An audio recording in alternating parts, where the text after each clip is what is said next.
before Taylor gets to her.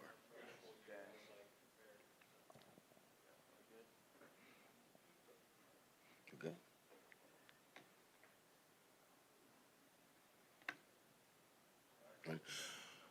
Okay. Good morning.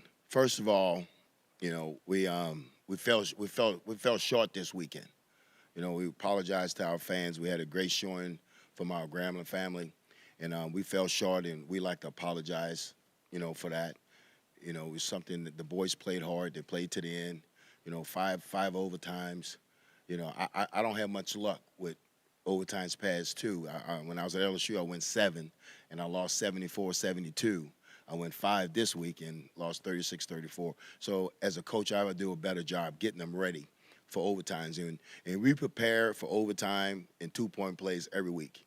So we thought after we scored the touchdown that we will make a play, and we didn't. So this is on me. It's not on my kids, not on my coaches. I got to get them better when we go past one overtime and make them consistently have to stay engaged in the game. And I got to do a better job of that.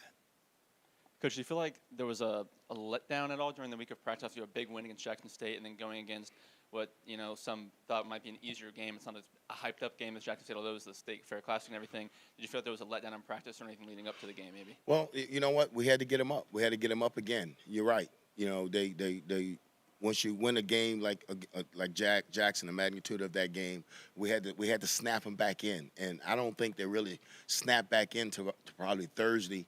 And I told them, and I was honest with them because I'm honest with this team, is that we're not good enough just to show up and turn it on.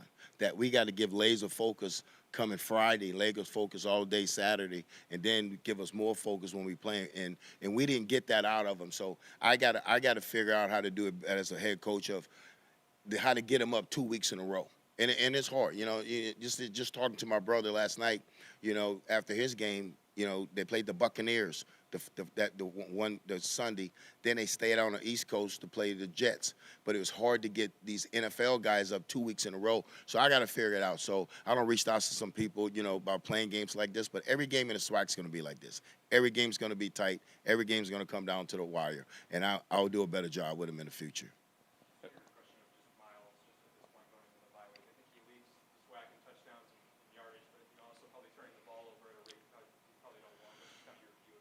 Well, I like where Miles is at right now. He's got to read it a little bit better, though, and he understands that. But we got to protect him.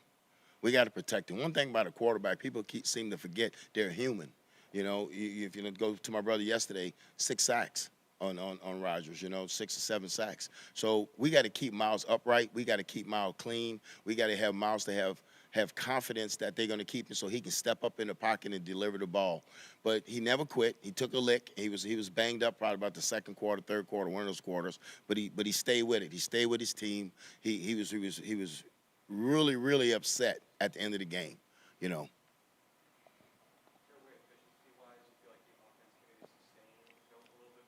Well, we talked to him about that this morning. We were 37% on third down. We've been terrible on third down on offense. But once they get in the red zone, we're first in the conference in red zone. So now we talk to them about, now we got to figure out executing better on third down to get to the red zone. Because once we get to the red zone, we're 85% of when we get to the red zone. So we got to do a better job as myself as a head coach, Coach Dooley as a coordinator, Coach Kerry as a receiver, Coach Peters as a tight end, Coach Reggie as an O-line, and Coach Kelly as a running back coach, and Coach Landers as a quarterback coach, just to figure out what we need to do on third down to be more efficient so we can get to the red zone and get to our strength. We hadn't done that, so we'll have to get that fixed. As far as the defense comes, they continue to force turnovers and play pretty well. Do you think maybe they were just on the field too long? I know you guys had a couple short 3-and-out drives and some big plays that kind of allowed your offense to get off the field quickly, but with them, they had long, prolonged drives. Do you think the time of possession for your defense was just a lot to handle that game, or what do you Well, they started pressing because they're used to getting turnovers fast and punching the ball out. And you got to take your hat off to PV. I first of all, I should have said that. I should have said take my hat off to PV and Coach Bubba about how he had his kids prepared. And they did a better job than us that day. And I explained to our kids, like, we can't press. You got to stay within the game plan. You got to keep doing. You got to keep going. Ask what the call asking you to do. You got to continue to do that. and you can't press. And we started pressing. We started trying to punch balls out and miss tackles. So we didn't do our job in the turnover area. We was -1, and we've been plus for the whole year. We was +11 going into the game, and we was -1. So we started pressing, and we started pressing on offense. Anything tipped over the middle is a 95% chance it's going to get picked because that's where the bodies are at. So yes, I thought they started pressing, and we'll get better at that.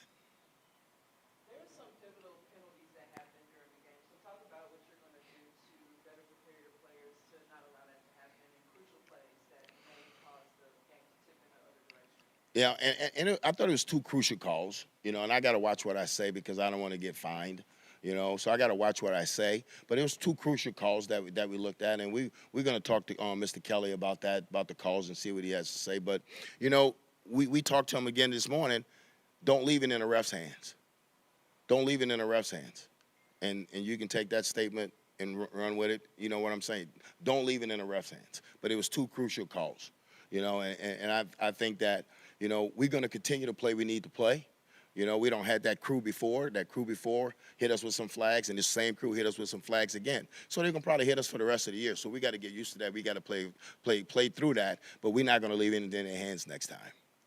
How confident were you, and what was the energy like on the sideline when you guys tied it up late and kind of forced it into overtime? What was your feeling going into overtime? Do you think that you had the momentum? Well, we never thought we was going to lose the game. We thought we was going to win the game, but I have to do a better job in the third quarter coming out. We have never came out in the third quarter and just dominated those first 4 minutes like we want to do. We lost every game. We have lost the first 4 minutes of the third quarter. So I had to go back and evaluate what we were doing on offense, defense, and special teams, and what I'm doing with them at halftime to get them to come back, and play better ball the second half. So it's just a job that I have to take care of, and I will.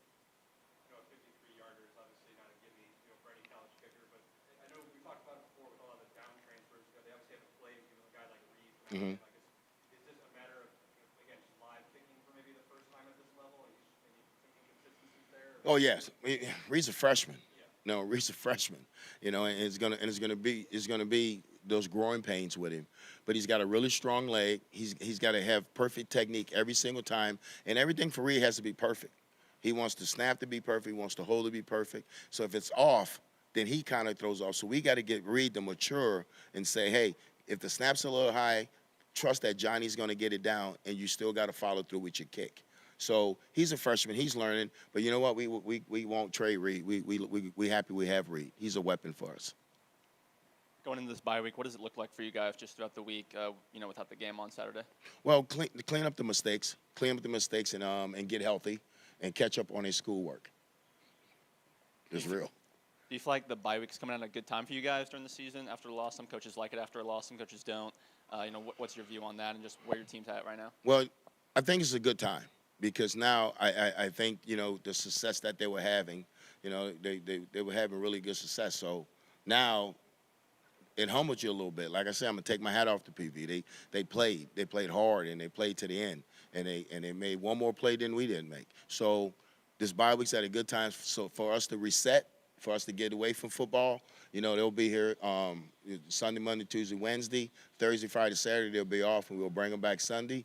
But this is a good week, so we can let them reset, let them get away from football, let them get out of Grambling, let them go see their families, and then get them back here. And then we got to go on this 7-game run. Coach used a lot of different things offensively on Saturday. What made you bring out guys like Julian Lewis, Jalen Johnson, and J.B. Injuries.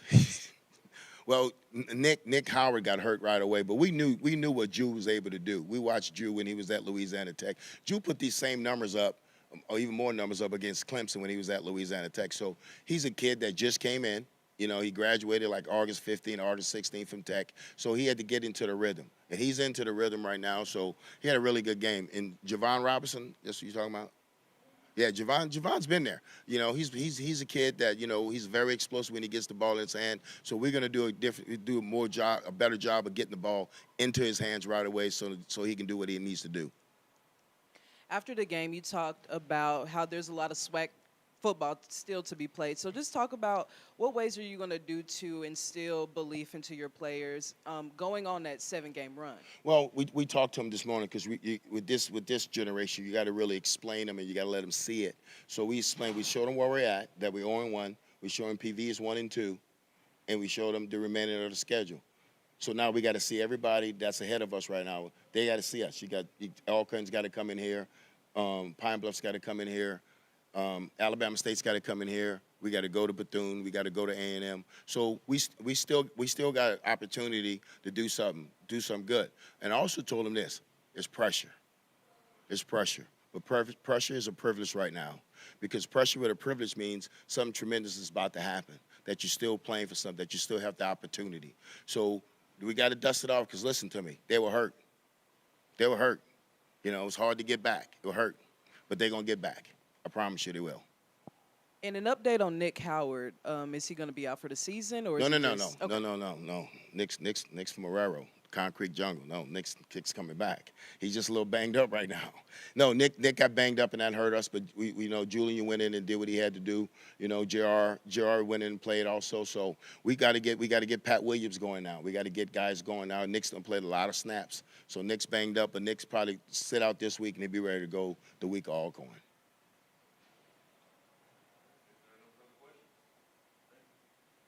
Good. Thank y'all.